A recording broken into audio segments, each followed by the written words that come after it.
Good morning everyone. अभी हाल ही में क्या हुआ है कि यूनाइटेड नेशन ने अब्दुल रहमान माकी को ग्लोबल टेररिस्ट घोषित किया है। इससे ये होगा कि इसके ऊपर बहुत सारे प्रतिबंध लग जाएंगे। जब किसी आतंकवादी के ऊपर ग्लोबल टेररिस्ट का टैग लगता है तो उसमें बहुत सारे प्रतिबंध लगते हैं और दुनिया की बहुत सारी जो जांच एजेंसियां हैं उसको जांच करती हैं कि कोई भी एक्टिविटी उनके देश में इसको लेके ना हो। उसके बहुत सारे जो बैंक अकाउंट हैं उनको भी सीज किया जाता है और बहुत सारे प्रतिबंध, यहाँ तक कि इनकी अगर कहीं आवा-जावा भी होता है, कहीं ये जाते भी हैं, तो उसके ऊपर भी इनको प्रतिबंध का सामना करना पड़ता है। तो इस तरीके से हम देखते हैं, तो इसमें क्या होता है कि अब्दुल रहमान माकी भारत में 7 हमले की साजिश रच चुका है, जिसमें बहुत सारे हमले हमारे देश में हुए भी हैं। जो हमारे यहाँ पे 26/11 हमला 2008 में हुआ था, उसका जो मास्टरमाइंड की अगर मैं बात करूँ, तो इसमें हाफ़िज़ सईद के साथ-साथ जो अब्दुल माकी है, इसका वो भी एक साथी था। अगर मैं अब्दुल माकी की बात करूँ, तो यह हाफ़िज़ सईद का साला है और ये बहुत सारे आतंकवादी संगठनों को फंडिंग भी करता है और बहुत सारे ये ऐसे काम करता है जो भारत की सिक्योरिटी, भारत की सुरक्षा के लिए हमेशा खतरा पैदा करता है। इसलिए यूएन ने क्या हुआ था कि बहुत टाइम तक चाइना ने इसको बचा के रखा है। चाइना हमेशा इस पे अड़ंगा लगाता था और इसको ग्लोबल टेररिस्ट घोषित नहीं करने देता था। हमने ये देखा है कि जून 2022 में हमने ये देखा कि जब भारत जब सुरक्षा परिषद का जब यहाँ पे अध्यक्ष बना था, तो उसमें हमने ये देखा था कि चाइना ने जब भी इसको आतंकवादी घोषित करने के लिए कोई भी बिल लाते थे, ये हमेशा अड़ंगा लगा देता था। अगर मैं आपको सुरक्षा परिषद की बात करूँ, तो यूएन सुरक्षा परिषद में 15 मेंबर होते हैं, जिसमें 5 होते हैं स्थायी मेंबर और 10 होते हैं अस्थायी मेंबर। इसमें ये होता है कि 5 स्थायी मेंबर वो होते हैं जिनके पास वीटो पावर होती है और 10 अस्थायी मेंबर वो होते हैं जिनके वीटो पावर नहीं होती। वो रेगुलर बेस पे वोटिंग तो करते हैं, लेकिन जो वीटो पावर का जो अधिकार होता है, जो स्थायी मेंबर होते हैं उनके पास ही वीटो पावर का अधिकार होता है। तो इसमें हुआ ये था कि भारत में 7 हमलों का ये मास्टरमाइंड था और लश्कर-ए-तैयबा के उप प्रमुख भी इसको माना जाता है। और हाफिज़ सईद, अगर मैं हाफिज़ सईद की बात करूँ, तो हाफिज़ सईद पहले ही ग्लोबल टेररिस्ट की बात करूँ तो उसको पहले ही इसके में घोषित किया जा चुका है। अगर मैं इसकी बात करूँ तो हाफिज़ सईद का ये उसको साला माना जाता है। अब्दुल रहमान माकी की बात करूँ तो अभी तक भारत में 8 ऐसे बड़े हमले हुए हैं जिसमें ये मास्टरमाइंड रहा है। सबसे पहले हमने देखा था कि सन 2000 में लाल किला पर जो हमला हुआ था उसका भी ये मास्टरमाइंड था। उसके बाद हमने ये देखा कि सन 2008 में रामपुर कैंप पर हमला हुआ था जिसमें बहुत सारे लोग मारे गए थे, उसका भी ये मास्टरमाइंड था। इसके बाद 2018 में जो बारामूला पर हमला हुआ था उसका भी मास्टरमाइंड था। श्रीनगर पर बहुत सारी आतंकवादी गतिविधियों पर बहुत सारा ये फंडिंग भी करता है।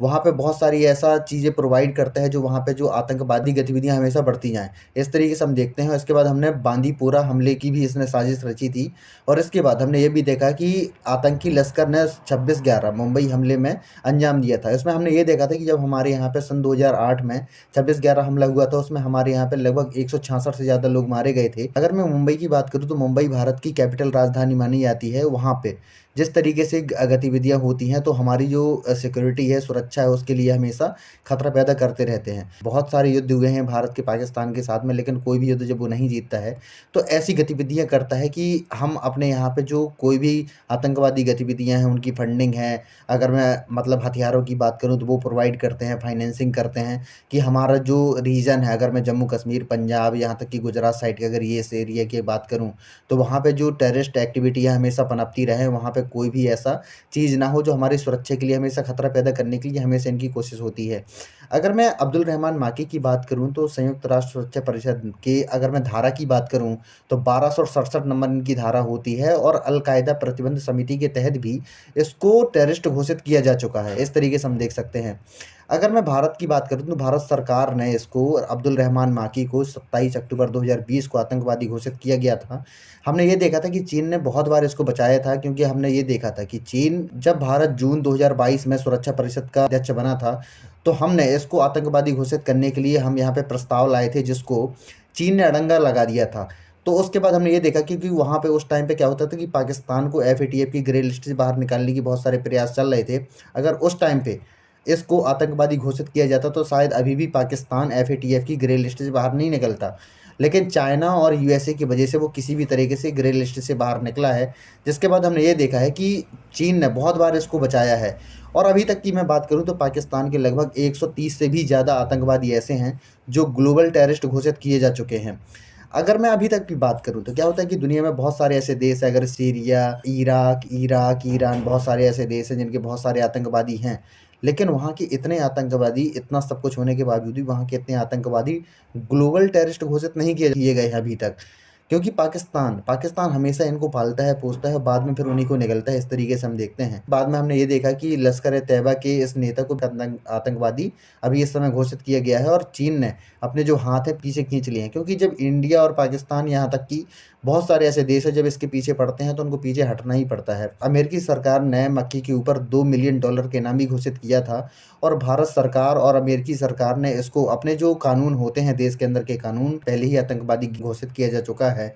अगर मैं पाकिस्तान सरकार की बात करूं तो 2019 में मक्की को आतंकवादी वारदातों के इल्ज़ाम के जुर्म में गिरफ्तार भी किया था और पाकिस्तान पर फाइनेंशियल एक्शन टास्क फोर्स जिस तरीके से काम कर रहा था उसमें क्या होता है कि अगर अगर मैं एफएटीएफ की बात करूं तो 2008 में पाकिस्तान इसकी ग्रे लिस्ट में गया था। उसके बाद इसको 4 साल लग गए थे इसको बाहर निकलने से, जिसका हमने ये देखा था कि उसको लगभग $58 बिलियन का घाटा हुआ है। इससे क्या होता है कि जब ये कोई भी देश अगर एफएटीएफ की ग्रे लिस्ट में जाता है और तो उससे क्या होता है कि दुनिया की जो अगर मैं एफडीआई की बात करूं या फॉरेन इन्वेस्टमेंट की बात करूं तो वो लगभग ख़त्म हो जाता है। इससे ये होता है कि जो अगर मैं आपके रीजन में जो भी मतलब डेवलपमेंट के काम होने हैं, अगर विदेशी फंडिंग होनी है तो वो लगभग रुक जाती है, जिससे आपके जो देश का डेवलपमेंट है वो एकदम रुक सा जाता है। इस तरीके से हम देखते हैं।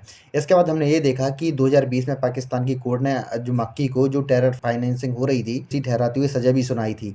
और इसके बाद हमने ये देखा कि पाकिस्तान के इस आतंकवादी ने दूसरी एक कोर्ट पे अपील की थी, जिसके बाद इसको सज़ा तो नहीं हुई, लेकिन इसके ऊपर 50,000 रुपये का जुर्माना लगा था, जिसके बाद 50,000 रुपये दे के छूट गया था।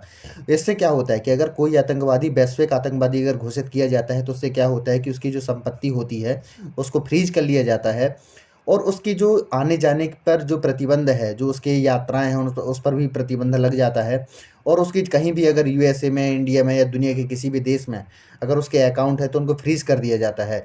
और जिस देश का यह आतंकवादी होता है उसके ऊपर प्रेशर ये हमेशा बनाया जाता है, इस आतंकवादी को या तो गिरफ्तार करिए या इसकी एक्टिविटी जो इसकी अपने देश पे हो रही हैं उसको बंद कीजिए।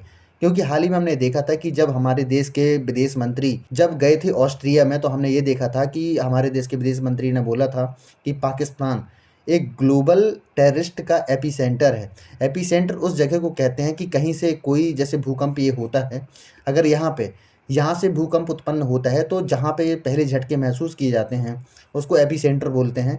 तो पाकिस्तान क्या होता है कि सबसे पहले तो आतंकवादियों को उत्पन्न करता है और सबसे पहले वहाँ पे उनको ही निशाना बनाते हैं। ये जो पैदा करते हैं हमारे लिए करते हैं, लेकिन वो भी इससे बचे हुए नहीं हैं। अगर मैं पाकिस्तान के आतंकवादी अगर मैं पालने पोसने की बात करूँ तो ये जब से आज़ाद हुआ है, जब से अलग हुआ है भारत से 1947 से, तब से ही देखने को मिलता है। लेकिन जो आतंकवादी गतिविधियाँ तब से और ज़्यादा पनपने लगी थी। जब क्या हुआ था 1979 में जो यूएसएसआर है वो भिड़ा था अफ़गानिस्तान में। उसके बाद हमने ये देखा कि यूएसए ये नहीं चाहता था, यूएसए ये चाहता था कि हमारी भी यहाँ पे एंट्री बनी रहे। तो उन्होंने पाकिस्तान को बहुत सारा जो फाइनेंशियल सपोर्ट है देना शुरू कर दिया। तो इन्होंने पाकिस्तान ने बहुत सारा पैसा तो अफ़गानिस्तान के ऊपर खर्च किया, लेकिन बहुत सारा पैसा उन्होंने इंडिया के ऊपर भी खर्च किया। अगर वहाँ पे यूएसए से अगर इनको ₹100 मिलते थे तो ₹60 तो अफ़गानिस्तान के ऊपर खर्च करते थे और ₹40 अब खर्च करते थे जो इनके आतंकवादी हैं उनको पालने पोसने में।